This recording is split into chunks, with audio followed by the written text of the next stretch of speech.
Well, hello and welcome, football fans, to a playoff edition of the Squirtle Pay Dirt Pick'em Show, sponsored by Maples, Nixon, Disa Horse Law Firm. I am your host, Andy Campbell. Happy Thanksgiving to everyone, and best of luck to all the teams who are practicing and playing over the holiday. Joining me tonight to discuss these playoff games, as always, Tom Nelson and Mark Rogers. And we have three coaches on the show tonight: Lynn Shackelford of Cashion, Brian Smith from Covington Douglas, and Brandon Tyler, head football coach at Sallisaw. We had the other two on last week. Coach Tyler, this is your first week. So tell us about your 2023 season, what's coming back for Sallisaw next year. It was good for us. Obviously everybody knows Sallisaw was 1-19, 0-10 the previous year. Was able to go 7-4 this year. Lost to Ada by 7.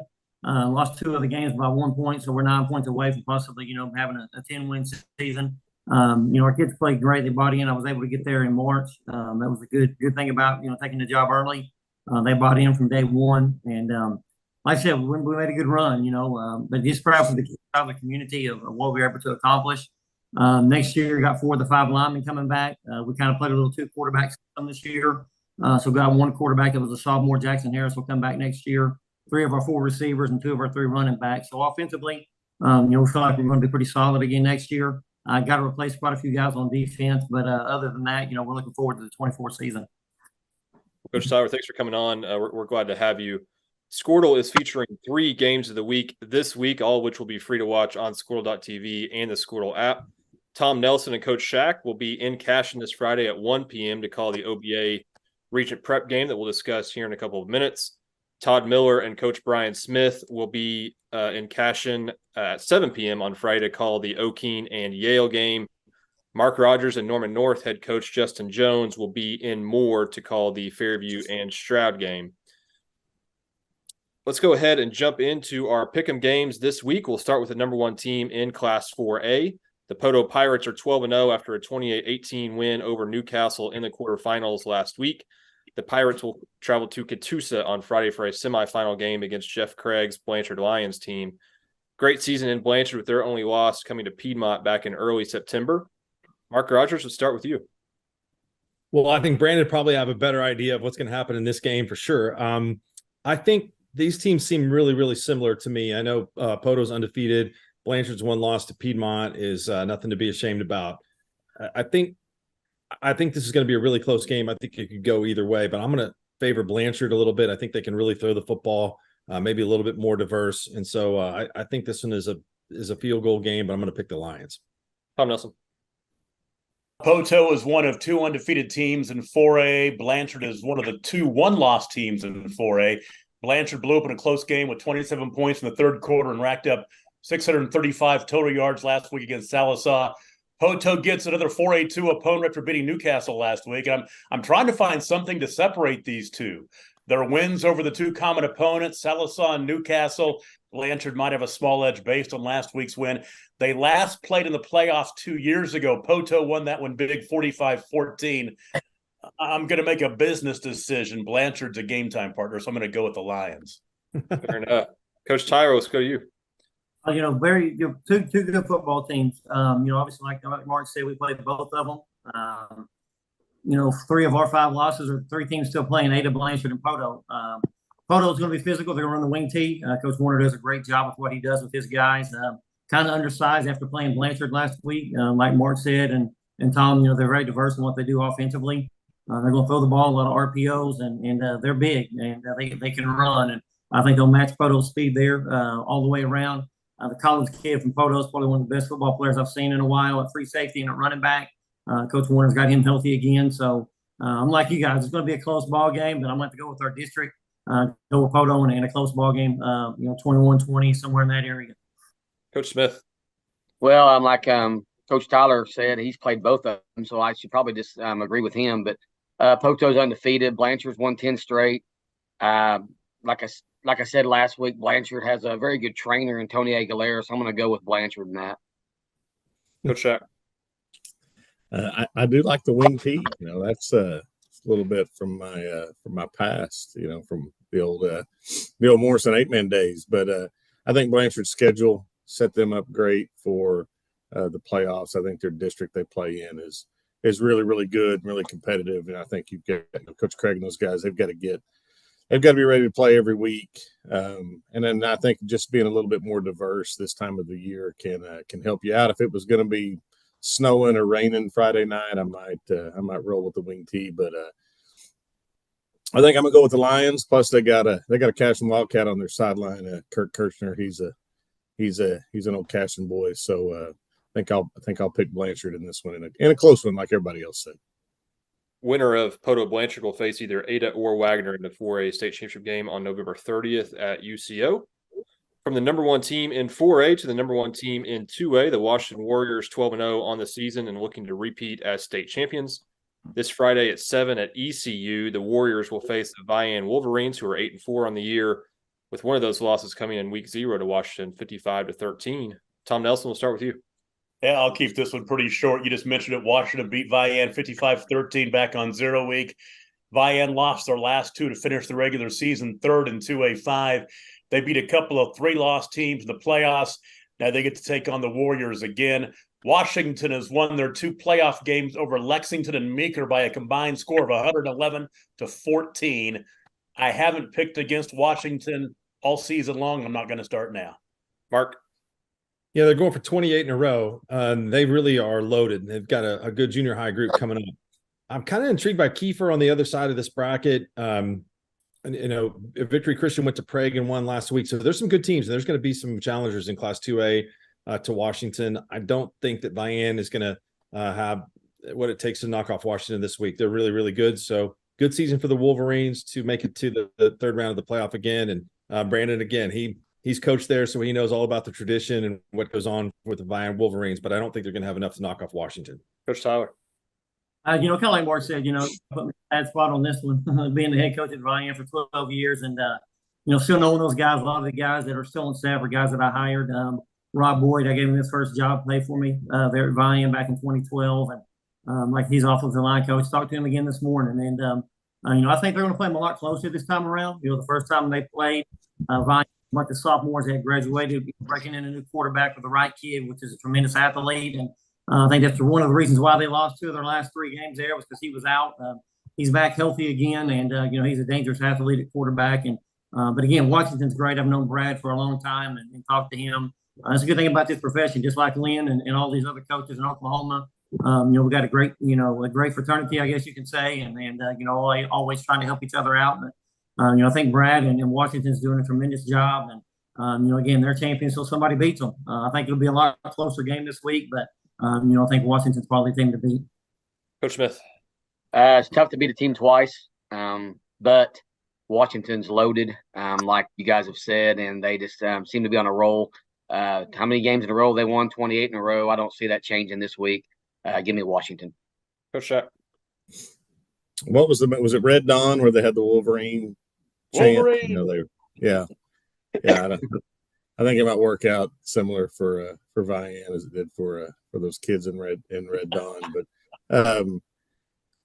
I don't think this week will be when Washington gets pushed. I'll be kind of curious to see next week when they match up with Jones, kind of how that plays out. I know they played early in the year, but I don't think Jones had their quarterback.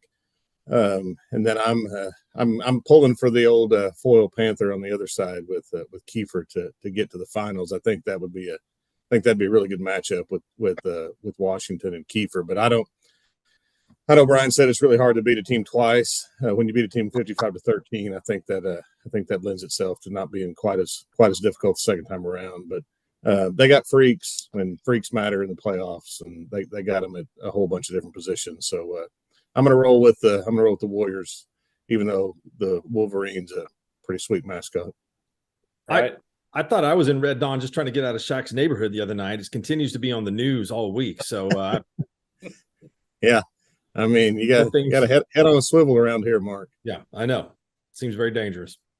Well, Coach Shaq mentioned it, but the winner of this Vian Washington game gets the Victory Christian Jones winner on December 1st in the semifinals of Class 2A.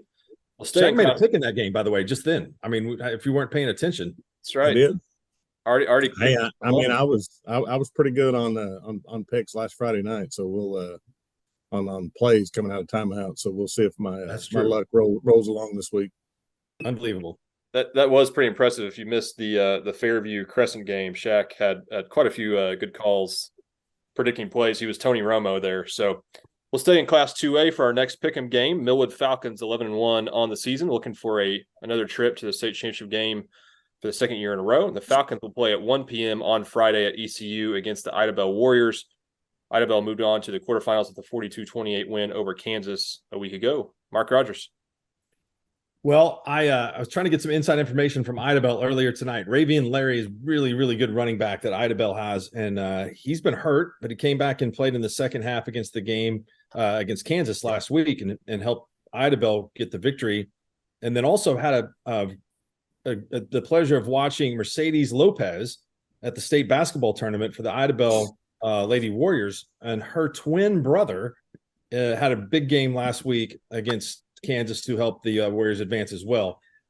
Millwood struggled throughout the middle of the year, but I think they've got things going in the right direction right now. Next week's game against Kiefer, that's another bonus pick for you, I think could be pretty interesting. But I'm going to go with Millwood here. Really impressed. They've got a ton of talent. I think they're really, really good. And even though it's not all the way down to Ida Bell, it's a neutral site, still a pretty long bus ride for the Falcons. I think they're going to win this game. Mark, not taking the Gold Bugs. Taking Kiefer. I remember, in that blood feud where you guys got all of the nasty emails and all those kind of things, I sided with Alva over Chisholm in that one. And so I feel like that I've had the Gold Bugs back, but it's just not this week. Ida Bell at Millwood. Tom Nelson, let's go to you. Millwood has won 11 straight since an opening night loss to Heritage Hall. And like Mark said, they haven't been the dominant Falcons team that we've seen in the past. Their most impressive win of the season might be last week's over Purcell. Ida Bell's undefeated, but we don't hear as much about them down in the southeast corner of the state. Mark was talking about some of the players they got. They got a quarterback, Waylon Phillips, who's pretty darn good. He's a senior. They have good wins over Eufaula 3 weeks ago in Kansas last week. This is a tough pick to make. I'm going to go with the team that I'm more familiar with, and that's Millwood. Not taking anything away from Ida Bell. Coach Shack. Millwood's kind of one of those teams that doesn't really, whether it's football, whether it's basketball, you don't really want to play them in the playoffs. It doesn't seem like, they'll go to the state basketball tournament and they'll have there'll be 5 games above 500 and they'll win a gold ball and they'll get into the playoffs, and you're kind of, you're really not all that impressed with their regular season. And then they end up in the finals. And I think this time of the year, like I've said for a long time, freaks matter, and they got a bunch of them. I caught some of the highlights on the news last Saturday morning, and I thought my TV was in like fast forward when they were handing it to some of those kids. They definitely don't look like anybody we have in Cashion right now, but I just think they're a really tough out in the playoffs. I think they did a really good job at Millwood, getting kids to do things the right way, practice the right way, play the right way, act the right way. So I'm going to go with the Falcons, probably in a close one. If they had to go to Ida Bell, I might take a different, but since it's a neutral site game, I'll take the Falcons. Coach Smith. As a high school football fan for years, I could probably name you a ton of former Millwood Falcons that went on to play college football or college basketball somewhere. Nothing against Ida Bell. I just don't know a lot about them. That's a long ways from Covington. Millwood, like Coach Shack said, always seems to be playing this time of year. You just always hear that name. The same thing with the college, and same thing when high school basketball tournaments roll around. So give me Millwood, and I don't know scoring like that. I just know both teams are good, but give me Millwood in a close one. Coach Tyler. Ida Bell got a great friend there, Scotty Pratt. We played college football in Northeastern together for 4 years, and he's done a tremendous job with that program. And kind of like Mark said, their 2 running backs they got they're pretty freakish themselves. Larry Kidd and Lopez, they can both take it to the house at any time. And but again, kind of like Shaq said, Millwood had a great battle with him back in 06 with Gerald Jones and those guys in the finals. And like I said, they're there every year. They know what it takes to get there, and they're there for a reason. So we'll have to go with Millwood in a close ball game. I've got to throw in real quick. I tell you what, it's great to have somebody from over on the east side making these picks with us tonight, because sometimes we tend to get a little regional, and it's nice to have you along for the ride, Coach, and giving us some different perspective from way over there by Arkansas. You bet. Hey, BT, did you see where, speaking of NSU, your what are they? They're not the Red Men anymore. What are they? The Riverhawks or whatever? The Riverhawks. Yeah. They'll always be the Red Men. Let's just be honest. But did you see where they're out in MIAA? Yes. Yeah. it's probably a good call on their part. Need to get And me. they're still in the conference. They're still in the conference, just going independent in football for a few years. Yeah, But they needed to. That's probably good. Yeah. Let me get back on the old OIC with East Central and Northwestern and get all those rivalries going again. Yeah, that'd be sweet. Yeah. Mark mentioned it. The winner of that Idabel Millwood game will take on Alva Kiefer Winter on December 1st in the 2A semifinals. Pick'em game number 4 takes us to 8-man football in Class B as the Velma Alma Comets will face the Drumright Tornadoes Friday, 7 p.m. at Western Heights. Velma Alma moved on with a 56-40 win over Garber a week ago, and an undefeated Drumright defeated Caddo 60-54 in the second round. Tom Nelson, your 8-man expert. We'll start with you. Well, I'm still a little bit salty about the raw deal that Covington Douglas got at Velma a couple of weeks ago. They needed help to escape the Wildcats. Then last week they beat a 6-6 Garber team in a shootout, 56-40. Now they get Drumright. Drumright's been rolling. Speaking of rolling, quarterback Bryson Kelly, he's rolling downhill. 225 rushing yards a game, 41 total touchdowns running and passing. From what I can tell, this is the best season in Drumright history. I went back a few years as far as I could. I'm going to pick them to get to the semis for the first time in school history. Mark Rogers. Well, we have 2 8-man experts on the panel, and I am not that. And so I think it definitely lean towards Coach Smith's pick on this game. But Drumright, Shaq and I watched that game in the car on the way home from Fairview, and 54-54. We were hoping maybe for overtime just to be able to see something. But that was a fantastic game. The Drumright announcers were incredible on Squirtle. They were very enthusiastic. We were expecting a Gus Johnson type eruption on the winning touchdown, and that's what we got. So I wish I had a more educated pick on this, but I'm going to go with Drumright. I did see Velma earlier in the season, and I know that they've got a really good team, huge following, and they'll show up. But I think this game is just like all these that we're picking tonight. They're all really tough. It's a toss-up. So I'll go with the Tornadoes over the Comets. Coach Smith. I've got a lot of notes on this, so I'll try to make it fast. But first of all, Drumright's quarterback, he's a monster. Number one, I don't know his last name. His first name is Bryson. Talked to Coach Elric on Sunday. I asked him first thing. I said, how many carries did he have there? And against Caddo, and he said 36 carries for over 340 some yards. Me, Coach Kerr, Coach Bowman, Coach Sean Bacher, and Coach Overstreet drove down there and watched that game in person. So I've seen Drumright in person. Then we played against Velma. I think the winner of this is in the state championship game. I think this is the semifinal. I'm somewhat trying to live vicariously through Velma in this game. I know that sounds bad, and I'm just going to keep saying it. But you talk about the Drumright Squirtle crew. They gave a shout out there at the end about the clock keeper making sure things are running right, and said to ask Covington Douglas about that. So that kind of gives me a little love towards Drumright. Velma didn't stop our quarterback. He ran, my son actually ran for 273 that night against Velma on 26 carries. And my son is about 6'1", 155, 165, maybe somewhere in that range. This kid from Velma is ginormous, and he runs well. So if they can't stop him, there's no way they're stopping the one from Drumright. And so I think it'll be a lot of points scored, but I think Drumright's going to win, and I think the final will be 58-52. Coach Tyler. Again, I'm kind of like Mark. I'm not a big 8-man guy. I actually texted Shaq today, talked to him about these games today, but I did coach at Velma one year when Coach Gothard first took over there back in '98. So I got a little history with him. But, Coach Elric has done a tremendous job at Drumright, just keeping up with him. And, just got to be really good friends with him when he was at Stroud. And so, again, I think I'm like with Coach Smith. I'm with Drumright on this one. Jack. I talked to Coach Elric a couple times this week just about, what they think and just preparation for the game against Velma. The one thing that I'm a little bit cautious about is, we're in the time of the year where injuries matter quite a bit. I talked to Coach Boyd last week, who's Chris's defensive coordinator. I think he told me they were suiting up 16 against Caddo. And just watching the game on the way home with Mark, it looked like a couple of Drumright's kids were a little bit beat up. So a lot of it, I think, will depend on how they can get those kids ready to go on Friday and just kind of how they can battle through that. But, this isn't Chris and Jody's first time to play big games, coach big games, have to come up with a good plan.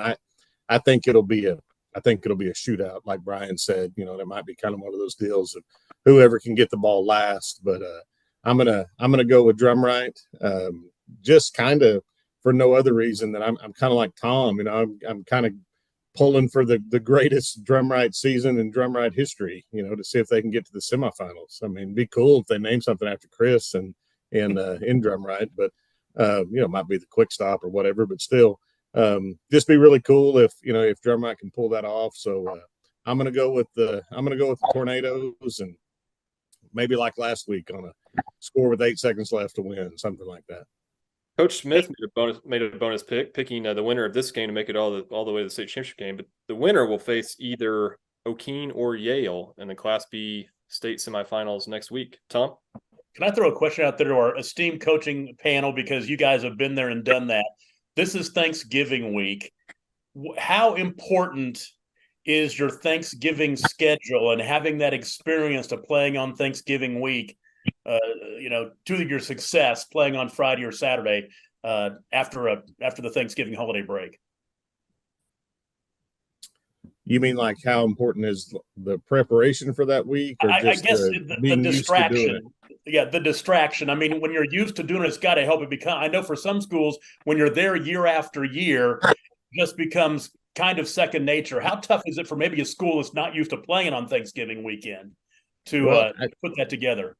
I think it can be good either way. I mean, if you're Drumright and it's the first time you've ever done this, or the first time you've done it in a really long time, I think it's that I'm going to bet this week in Drumright awesome. I'm going to bet people are fired up. They're trying to buy dinners for the kids every night. They're trying to do everything possible to make it a great deal. So I think you just kind of embrace that, and then you let it all kind of roll out there on a Friday night. I think if you're used to doing it, I think sometimes you can kind of get lost in how cool it is, and you probably don't embrace it as much as you should.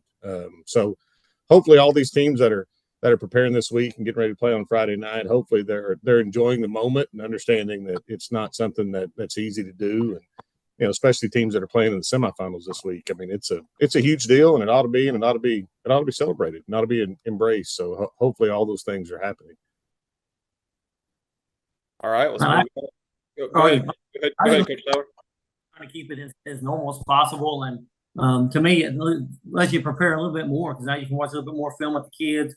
We try to keep it as normal, like come in, live, film, go practice and whatever throughout Thanksgiving. Just try to keep it, as normal as possible, except on Thanksgiving morning. Obviously, you got to go a little bit earlier, but other than that, we always keep the same time to practice, and just try to keep it as normal as possible for the kids. I know, like you said, the community embracing everything. I know Ryan are still living here, so they're having a big Thanksgiving dinner with the community tonight with the players and everything. So again, that tradition that we started a long time ago for Thanksgiving, and they've carried that on. So like Shaq said, all those traditions that those schools can embrace, it's always awesome. All right, let's go to the Class C semifinals, as Timberlake and Ryan will square off on Friday at 7 p.m. at Alex High School. Both teams only have one loss in the season, with the winner of this game playing for a gold ball December 1st at Southern Nazarene. Tom Nelson. First of all, let's give a shout out to the transformation of the Ryan Cowboys. This senior class has gone from 1-10 during COVID in 2020 to 3-7 in 21 to 6-5 last year to this year's 11-1 record after an impressive win at Wilson last week. It's been 11 years since they've had a season close to this. On the other hand, Timberlake, they're used to being here. They've played the day after Thanksgiving every year since 2019. Ryan's been a little more dominant down the stretch, but Coach Severin told me a few weeks ago his Tigers are getting better and better and better, and that's good enough for me. I'll go with Timberlake. Mark, I know you're a big Class C guy. Who you got, Ryan, Timberlake? It was great to hear about all these Thanksgiving practices, because in Blackwell, we tried to make it to have a Halloween practice, and we didn't even get to do that very often. So practicing on a holiday is a special occasion. So congratulations to you guys that were able to do it. I like Timberlake in this game. It's been impressive what Ryan's done so far this year. They played a great game against Tipton earlier, which I think is the standard in Class C. And Tipton had to pull that one out at the very end. But I'm going to go with Timberlake. And I think we're gonna have a great Class C final. Coach Smith. Well, we played Timberlake week 0, beat them. But I said that night that I'm glad we played them then and not later in the year. They were young, we were more experienced, kind of caught them at the right time. I know they've gotten a lot better, like Coach Mr. Nelson said there about what Coach Severin said. I was a little shocked on how close the Coyle Timberlake game was last Friday night. I don't know what went on there. I haven't talked to Coach Severin. I don't know if there were some turnovers and so forth. I do think experience is on the side of Timberlake. Like you said, they practiced about every year, it seems like, the day of Thanksgiving and played the day after Thanksgiving. Coach Tomberlin has done a great job there at Ryan. Good friend of mine, plays some golf with him every year up at the 8-man All-Star game. But I really think Timberlake wins this one. A lot of on experience alone. And I think those guys have gotten better from week 0 and they've kind of grown into their roles. Last year's team was so loaded, and then all those guys just kind of had to fill in. They weren't ready week 0. Now they're ready. It's week 13. So I'll take Timberlake by 12. Coach Tyler, I know you haven't had a chance to watch a whole lot of Class C film this season, but give us your thoughts on Ryan versus Timberlake. Oh, Coach Smith, and what Mark said, this is tradition that Timberlake has, playing after Thanksgiving, being in the semis and things of that matter, definitely gives him the edge in this game, I feel like, so we'll go with Timberlake. Jack. Does Coach Severin still rock the black jeans on the sidelines? No, he's usually shorts and a hoodie. I mean, even if it's going to be cold, he's still shorts and as long as the top is Yeah, warm, sweatpants, the bottom is okay. I think that's fair. I mean, if you got the I mean, hoodie on, you don't want to wear he tank was top and jeans. Yeah, It's not that's as warm. true. I mean, the black jeans were a staple there for a long time. So He's I was mainly going to say, that guy now. yeah, I was going to say it was going to be hard to pick against, tradition like that. But I'm going to go kind of against the grain. I don't know why. I don't really know anything about either one of these guys, but I do know we, back in the day, we used to play Ryan in the finals, and I know Morrison, had a stretch of, I think, 4 years in a row where they played Ryan in the finals, and I don't feel bad about it, but I kind of feel bad for them that they had to go through that stretch of, I think it was 5 years in a row where they didn't bring home a gold ball. So I'm going to pull for the Cowboys a little bit on Friday night. Hopefully they can get back to the finals and not bring home a silver ball this time. So I'm gonna go against everybody else. I'm picking the Cowboys just because. Coach Shack's getting in that. He's in the Kirk Herbstreit role on this one. That's good though. The anchor's got to switch it up a little bit. That's good. All right, winner of the Ryan Timberlake game will face either Tipton or Winoka in the Class C state championship game December 1st. All right, let's move on to our 3 Squirtle games of the week. The first game features Regent Prep versus OBA, which will be played at 1 p.m. on Friday in Cashion. Regent Prep coming off one of the more surprising upsets a week ago as they took down undefeated Dewar 55-48. OBA is back in the quarterfinals after a 60-34 win of Southwest Covenant a week ago. Tom Nelson, Coach Shack, will be on the call for this game. So, Tom, give us your thoughts. Well, the Trojans lost a lot of talent from last year's 13-win team that made it to the state semis, but Coach Kayod is building a program where you don't have to rebuild every year. You'll reload, and they reloaded this year.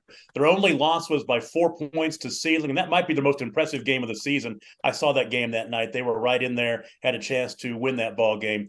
They scored 50-plus points all 8 games since that loss.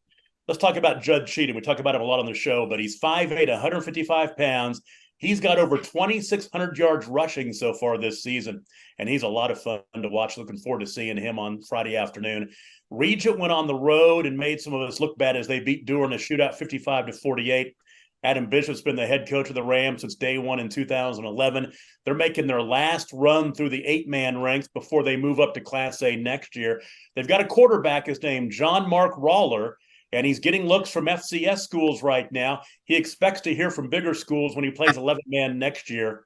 Last year in this game on the same field at Cashion, OBA shocked us all by beating Dewar 46-0. I went back and forth with Coach Kayot today, and they've been banged up a little bit. But I'm not going to make a pick here. But I'm not going to think it's going to be some game where OBA comes out and beats Dewar like they did last year, 46-0. I'm not expecting that kind of a shock again, but I think this could be a really, really good game. I'm looking forward to it. A lot of points, I think. Mark. All right, if I had $1 for every time Tom Nelson said Judge Sheena's name, I'd buy this whole panel dinner and we'd all have steaks and a great evening. So 2,600 yards. I could 2,600 yards rushing. He is a fantastic player. And I could also sense that Tom has really wanted to pick OBA in this game, but he could not do it because he's on the call. Regent Prep, they lost to Drumright this year in a really, really close game. And it was more of a defensive game than you would have thought. I've seen Dewar play this season, and I was really impressed with them. And they had a long home winning streak that was ended last week by Regent Prep. And normally, I would just say in this game, with all due respect to Brandon, that I would take the 8-man team from the west side of the state against the 8-man team from the east side of the state. Coach Smith will be on maybe on my side on that one, but this is again a very, very difficult pick. I'm going to go with OBA in a close game. Jack. I was really surprised that Regent was able to go to Dewar and win last week. I think I picked Dewar by as much as they want. So shows you what I know. I will say this, I got to spend a little time last year with OBA before the game at halftime, just seeing how their coaches and kind of during the week talking to Coach Mendenhall, who's an assistant there, and just seeing how they prepare and how they coach their kids, and then watching them execute against Dewar last year. I think it's a massive, difference in how you approach the game. I think you're going to see OBA is going to try to run the football. They're going to be really patient. They're going to, kind of take what Regent gives them. And then you're going to see Regent who's going to onside kick. They're never going to punt. They're going to throw it, 60 times a game. So it's a really big clash of styles. But, I had Coach Casey used to always tell me that, gold's found in the ground and not in the air. So I think you're going to see 38 sweep or stretch or whatever it is from OBA, maybe 50 or 55 times on Friday afternoon. And I think OBA will probably control the game and the clock and really limit Regent's possessions. And so I'm gonna take OBA in a close one, probably a little bit low scoring than people think. But I think OBA kind of finds a way to make it happen on Friday afternoon. Shaq, why was he telling you that? Were you trying to audible back in the day? Were you trying to throw the football or what? What was going on? Why did he need? Well, no, it was more when I got into coaching. I mean, we didn't get an opportunity to question a lot of things when I was in high school. It was just, you just kind of did what you did. But then, I got into coaching, thought, hey, it's cool to throw the ball around. And then, when he would have an opportunity to talk to me, he would always remind me that, you got to be able to run the ball in the playoffs. So, he's won a whole lot more games than I have. So you got to take that advice sometimes. Coach Smith, let's go to you. Regent Prep, OBA. First of all, OBA and Judge Cheatham, go ahead and put another $1 in that jar there, Mark Rogers. They can flat out play, and they have a great defense. I get that. Also, to add to Coach Shackelford, your former coach, does he help at Regent, or what's the status now with Coach Casey? Does he help there a little bit? I know he has a grandson playing or something. Yeah, I don't know. He was the soup at Morrison last year, so I know he didn't help then. I don't know if he's helping there or not. If he is, I might change my pick. But I know he's got a grandkid that's there, but I think he's in junior high, but I'm not 100% sure. Well, Regent came to our passing league this year and this past summer, and Coach Casey came and watched. We talked to him a little bit. Coach Kerr was there, and Coach Bowman, we talked to them a little bit. I was super impressed with not only them getting off the bus everybody Regent has is 6'2", 190 pounds, look good and all that stuff. So I was real impressed with Regent early in the year, only losing 5 to Drumright, and then beating Dewar really got my attention.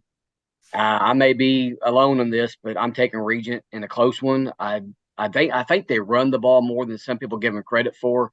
I know they live on the pass, but they Coach Bishop does a really good job of taking what the defense gives them, and if they need to run it, they'll run it.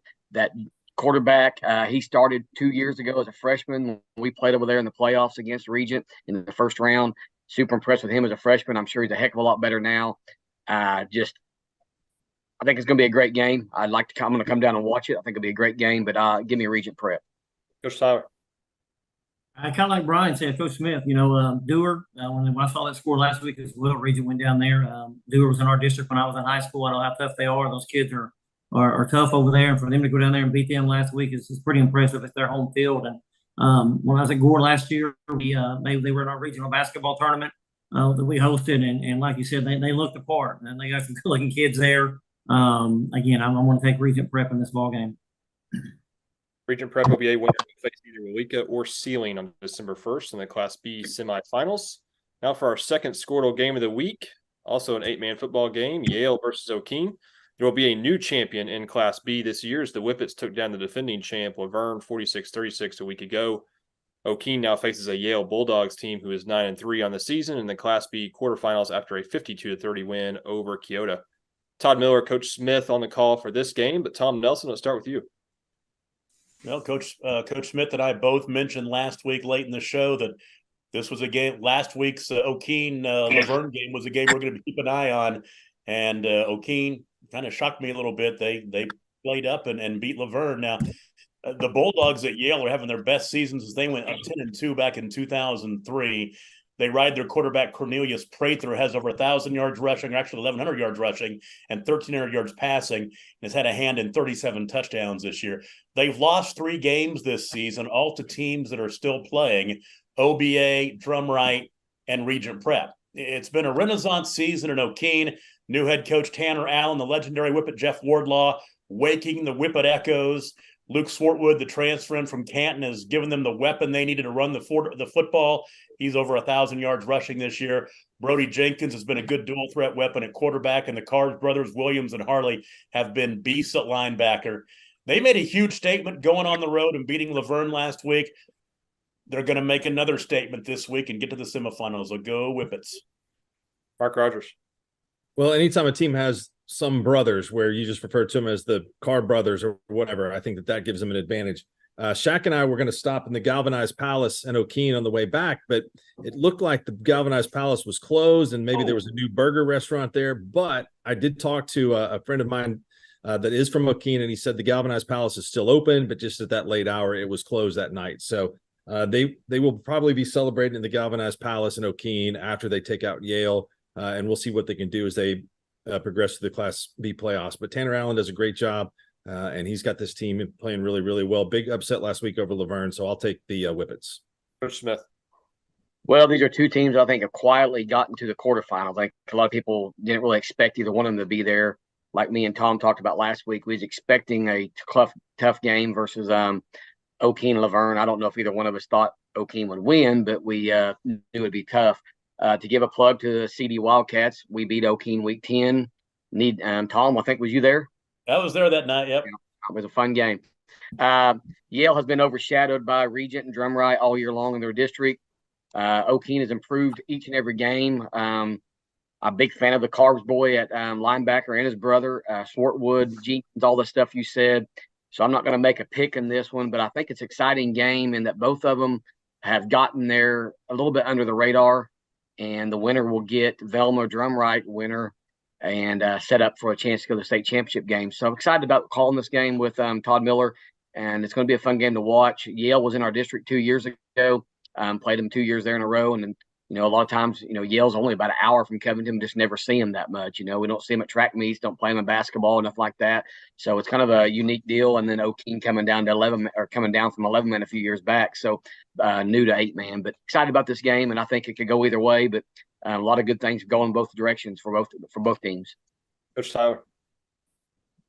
All I know is about O'Keene is, like you just said, moved down from 11-man. I had a chance to play them back in 05 when them and Talkawal played in the quarters, and Talkawal beat them that year. But they're a good football program. I know Coach Wardlaw did a great job with them back when he was the head coach there. And sounds like O'Keene's on a roll right now, so we'll go with O'Keene. Coach Shaq. I'm just hoping that they empty the town and both of them come to Cashin Friday night and buy us out of concession stuff. That would be awesome. Which, by the way, will be really, really good. So if you're from Yale or O'Keene, don't go to Roadhouse on your way. Just wait till you get to Cashin. We'll have everything you need.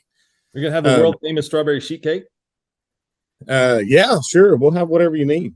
It's a one-stop shop at the concession stand in Cashin on Friday night. But I think just looking at these two and the path that they've had to get to the quarterfinals and just looking at who they played throughout the regular season, you look at O'Keene's schedule. I think it really sets them up for a deep run in the playoffs. And then, having to beat Laverne, I know they were a little bit shorthanded from what they were at the beginning of the year and what they've been in the past, but that's still, to knock them out of the playoffs is something that you can't really overlook. And you look at Yale's path. Sometimes playoffs in high school football are kind of weird. Sometimes your seed, you can be a 3 seed and you can have a better path than a 1 or 2 seed, depending on who you got to play along the way. And I think Yale's kind of benefited from that a little bit. Not to take anything away from them, they're playing on Thanksgiving and they're playing in the quarterfinals, which is awesome, and that's got to be a huge deal for Yale. They haven't been able to do that in a long time, but I think Coach Bowman's been here. He's coached teams, for long playoff runs. He's played in finals. Coach Wardlaw has done everything you can possibly do in high school football. So I think the Whippets are going to pull it out on Friday night. I'm excited. I could stand on the sidelines and watch it. So I'm looking forward to that, and hopefully it's a good game. But I'm taking the Whippets on Friday.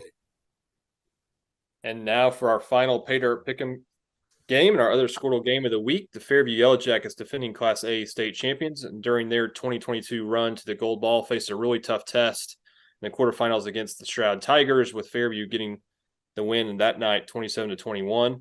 Stroud gets its chance for revenge this Friday at 7 p.m. at Moore High School, with Mark Rogers and Coach Justin Jones on the call for Squirtle. Mark, you called the Fairview game last week. You have them again this week. Give us your thoughts. First, big shout out to everybody at Fairview. The hospitality there is always great. The atmosphere was fantastic. KWO 101 had their RV and a little pregame there, so it was good to see CJ Montgomery and Jeff Hickman. They were great. So we enjoyed that. Miss Antoine had not only the famous Mark Rogers bars, but she also had sausage bread, which I'd never seen before, and I fell in love with it at first sight. It's incredible. Trying to replicate the recipe myself right now. This game is going to be, I think, a really good one. Stroud has not had a super difficult schedule this year. They did face Chandler in the first game and Colcord, who was eliminated last week. After that, their district has not really given them kind of the challenges that they would have, seen. Stroud's ran for 3,500 yards this year. They've got 4 guys that have averaged 9 yards a carry, and I think that could give Fairview a bunch of problems. Of course, Jax Bernard is an incredible quarterback. He's got a great arm. He had a good – also Burris last week was fantastic with his speed and his ability to kind of maneuver through traffic. So I think this is going to be a great matchup. I think this game will be very close, similar to the way it was last year. I'm going to pick Fairview, but I think that Stroud has a really good chance of winning this game. So I expect it to be right down to the fourth quarter and down to the wire on Friday night. I'm Nelson. Jackets 27-game winning streak. And remember, it was 1 year ago this week. Stroud gave them their closest game of the season up to that point, that 27-21 win for Fairview. The Tigers have been marinating in that loss for 52 weeks, just waiting for this chance. Stroud started off the season 0-2, losses to Chandler and Colcord way back in September. 10-game winning streak since then. They've only been held under 50 points one time. Fairview's been similarly dominant. They put up 50 points in 9 of their 12 wins. But look at the defenses as well. Fairview's given up just 140 points, Stroud 162. 2 very solid teams on both sides of the ball. I think this will be very similar to last year. I'm going to say Fairview by a touchdown with a total around 50 or so, which would be like pretty, like 20, like 28. 27-21. Like that. Coach Tyler, sorry to bring up the Fairview Yellow Jackets, but give us your pick, Stroud versus Fairview. I think it's 2 of the better Class A football teams that are playing this week. I think there's a couple more. Woodland and Hominy both have a chance to be right there with them. With the Woods kid and Hominy, he's a freak on the field. And like I said, I know Coach Christian's doing a great job up there. But Fairview still the same chance when somebody beats them. Like I said, the Bernard kid at quarterback is one of the better ones I've seen at that level in a long, long time. He torched us last year in the final. Done a tremendous job, and their coaching staff does a tremendous job of getting those guys ready. I know they're missing a few parts from last year. I know the big tight end graduated, some of their linemen, and the big running back. But, Stroud, they're another wing T team, going to try to control the clock and do their thing. But, it could be another close ball game like you said about last year. It was very close. And, break here or there, and Stroud wins that game. But take Fairview in a close ball game again this year. Coach Smith. I'm going to take Fairview, but to what Coach Tyler said right there, if Stroud can keep it close for 3 quarters and go into the 4th quarter and maybe either be up or right around the top there and use the run game, then I think we're in for a battle there. I think if it gets out of hand early, then I think Fairview runs away with it. But the ground and pound versus the aerial attack of Fairview, I think are two different, obviously 2 different styles. So I think if things are working well for Fairview early, I think it's a blowout. But I honestly think it'll be closer than I think it'll be close, and I think Stroud keeps it close, but I think Fairview pulls away late. Well, we gave it up to Coach Shack for calling plays before they happened last week on the call, but he also said on this show last week that the Fairview Crescent game would be much closer than what most people thought. So, Shack, give us your thoughts on this Class A Stroud versus Fairview. First, I need to echo Mark's comments. The hospitality in Fairview was great, and it was a fun night. I was happy to go up there and excited to have an opportunity to do that. And the game was a pretty good game. I thought going into it, Coach Smith and BT can attest to this. I mean, so can Mark and Tom and anybody that's watched football before. Matchups matter, and what one team's good at versus what another team's not good at sometimes really matters, and how you play a common opponent sometimes doesn't matter at all. And I said it last week. I thought Crescent was a good matchup for Fairview. Crescent was big. They could run the football. They could potentially control the clock and control the game, and they just kind of weren't able to do it enough. And then when they did get in 3rd down and did get in 3rd and long, they kind of struggled. And I didn't think they had a real great plan for the Burris kid from Fairview, who's really good. I do think Stroud will have a plan for Fairview offensively, and I think they're probably a little bit of a better version of Crescent when it comes to being able to run the football. So I think this is going to be a war, and I think it's going to come down to who makes the least number of mistakes is probably going to be the team to win it. If you're Fairview, you can't do what you did last week. You can't throw interceptions in the end zone, and you can't fumble it on the one, and you can't do those things and get out with a win this week. But I'm gonna. I picked the Cowboys earlier. I went against everybody else. I'm gonna pick Stroud on Friday. I just think, like Tom said. I mean, I think they knew at the beginning of the year they were going to play Fairview in the quarterfinals, and they had opportunities probably this year to watch Fairview and get ready for this game. And their path through the playoffs was a little bit different than Fairview's, and they've probably had a little bit of more time to prepare. So I'm going to take Coach Presley and the fighting Tony Woods from Stroud, and hope I'm sure it'll be a great game. And maybe I'm wrong, and everybody can get on Facebook and rip me for it, but I'll take the Tigers in a close one. All right, winner of Fairview Stroud will face either Dibble or Walters in the semifinals of Class A next week. Well, Mark Rogers has cookie bars named after him, and also this segment of the show is named the Mark Rogers segment. So let's talk about some non-Squirrel Network playoff games in Oklahoma this week. And Mark, we'll start with you. Well, I think we've covered a lot of these. Last week, one of the surprises for me was in Class 3A, where you had the complete domination of the teams that won. Perkins was up on Holland Hall 55-0 at half. And so we have a rematch of Heritage Hall and Marlowe, which is a really good game. And Marlowe led in the 4th quarter of that one. So I think Class 3A is pretty good. Perkins against Lincoln. Thought we were headed for a Lincoln Heritage Hall final, but Perkins has played great. And, of course, their only loss this season is to Marlowe, who's on the other side. So I think we've got 4 really good representatives in Class 3A there. And then Class 6A Division II, 4 dominant teams, and they've all reached the semifinals. And so Deer Creek, Stillwater, Muskogee, and Choctaw at the beginning of the season. I picked Muskogee to win this class. I might change that if I had a chance to do it all over again. Stillwater has been really good. They lost to Greenwood, Arkansas, who's undefeated right now in that state, just a powerhouse there. And then they lost to UConn, and I believe that was the only the only win the Millers had this season. So those games are going to be really good in 5A and Class 3A. Anybody else? I want to Go throw ahead. something in real quick. This is a huge football fan, and Aaron Welch from Tonkawa. We talked about his brother Big Ben, who was on the show a couple of years ago, and Big Ben Welch passed away.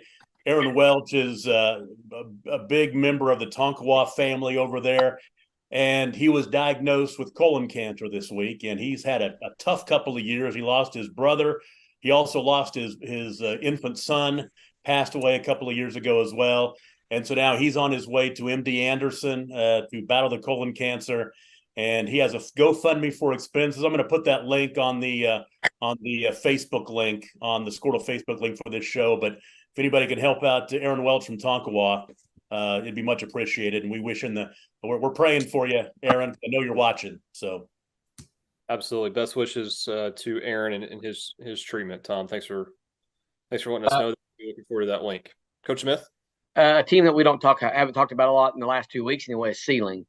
They're on the opposite side, or they're actually the winner of Regent OBA will play Sealing in the semis. Sealing's just, I think, on a path. They got beat in the state championship game last year against Laverne. I don't know who they'll play. They'll play next week. I assume they'll beat who they got this week. Help me out. I'm kind of going blank. Wawika, I believe. yeah. Yes, Wallachia. I think they'll handle them pretty easily. Then they'll get the Regent Prep OBA winner, and then I think they play the Velma Drumright winner. Sealing, I think, is just on a different level. That quarterback Caden Manuel is a absolute stud, one of the best players in all of football, not just 8-man. I think he's getting recruited by Emporia State. Probably there's a linebacker, a kicker, a quarterback, you name it. Big fan of Sealing. I think they'll win Class B, and I think they'll make it fairly easy. Mark, any chance Owasso takes down Bixby? No. No, I don't think so. I think Bixby's really rolling. I would be surprised for anybody to beat them. I do think that it's interesting that I would have favored Union over Jinx when they met the first time this season, and Jinx won that game, and to me was a little bit of an upset. So the way that series has always worked, if you won in the regular season, it was tough for you to win in the playoffs. So I think Union will get some revenge. And that was the championship game I think people wanted to see last year was Bixby and Union. And I think they'll finally get to play this time around in the finals. And if anybody beats Bixby, it'll be a stunner. Yeah, I don't think anybody's beating Bixby. I'm pulling for the Pioneers up in Stillwater. Their quarterback spent a little time in maroon and gold, and he can deal it. I think he threw 4 incompletions and 5 touchdowns and 350 yards or something last week. So hopefully Coach K Wood, who I think's a great guy and a great coach, hopefully they can get a win this week and get back to the finals in Stillwater. That'd be pretty cool in your first year as a head coach to be able to do that. I think Class A, I threw a flyer out there last week on Woodland. Woodland's pretty good and playing really well. Go to Colcord and get a win. They're going to play Dibble this week. I wouldn't be shocked if Woodland and Hominy kind of maybe found themselves in a rematch back in the finals in a couple of weeks. I think both of those teams are good enough to do that. So kind of interested to see how Class A plays out. I thought Minko had a chance to make a deep run, and they got beat last week. So it's a little bit. I think it's as wide open as it's been in a long time. And I'm also pulling for the all public 3A state championship. And go Marlowe. Yes. Who, by the way, has the greatest mascot you've ever seen? The outlaw that they use on everything but their helmet for some reason is legit. They just have the numbers on the helmet. Yeah, I know. Have you ever seen their outlaw head that they use? Which I think, if I'm not mistaken, somebody from Marlowe can let me know. But I think like a Marlowe student may have drawn this or whatever. But it's on everything. It's on their wrestling singlets. It's on their AD's email signature. I mean, it's on their school everywhere, and it's awesome. It's not on their helmet. So whoever's making the decisions in Marlowe about what we're putting on helmets, let's get the outlaw head on there That's got to be Darren Brantley, the athletic director there. I'm a huge fan of what you just talked about, all these years covering schools and having logos that were come out of some book or something like that. And so I think that we have to give special credit to Dale, who has the pirate that was drawn by the class of 1973. The art is hanging in the lobby. They had that painted on the basketball court, on the shorts, on the warm-ups, the same pirate that has an earring and a bandana. So yes, credit to any school that has a student that's come up with the mascot, done the artwork, and then they have made sure that that is representing the school. So yeah, it's awesome for that. And speaking of mascots, Brian, you can help me out here. Waleeka's playing ceiling. I'm pretty sure they're the outlaw horses, right? If you're from Waleeka, you're not just the Outlaws. I think you're an outlaw horse, if I'm not mistaken. Did not know that. So we need to do some research Talk on to Tony Waleeka. Hawkins. I'm pretty sure that's Tony, what they are. Yeah, or Chris Carter, one of the two. Which is awesome, by the way. It is an outlaw. The Waleeka mascot or the Waleeka, it's definitely a horse is involved with the purple and gold. Yeah, I'm pretty sure it's an outlaw horse, which good luck with that. I mean, non-outlaw horses are hard enough. You get an outlaw horse, you got no chance. BT would know. Blue Ribbon Downs right there in Sallisaw. Get an outlaw horse, you got no chance. Those horses are broke though. I mean, they've been trained. Different. Boy, just looking at Wagner, golly, man, those guys are talented. Talked to Dale again this week, and I think they fumbled a couple of times in the red zone at the goal line against Tuttle, and totally dominated that ball game. Tuttle's a dang good football team, so I think Wagner's kind of head and shoulders above everybody else right now. So I think they got a great chance of repeating. Looking forward to being in Cashion this weekend. I know we're going to be well taken care of. No, there's no better place to be, Tom. I mean, that's right, no doubt. It's the greatest place on earth. I mean, where else would you want to be? Looking forward to, I know we're going to have a really good booth because you're going to be in there with me. So yeah, it'll be awesome. All right, guys. Coaches, thanks for joining us tonight on the Squirtle Pay Dirt Pick'em Show, sponsored by Maples, Nixon, Diesel Horst Law Firm. Be sure to tune in to Squirtle.tv or the Squirtle app where you can watch these 8 network games we discussed tonight for free. We'll be back next week to discuss more playoff football as we get closer to crowning state champions in the state of Oklahoma. We'll see you then.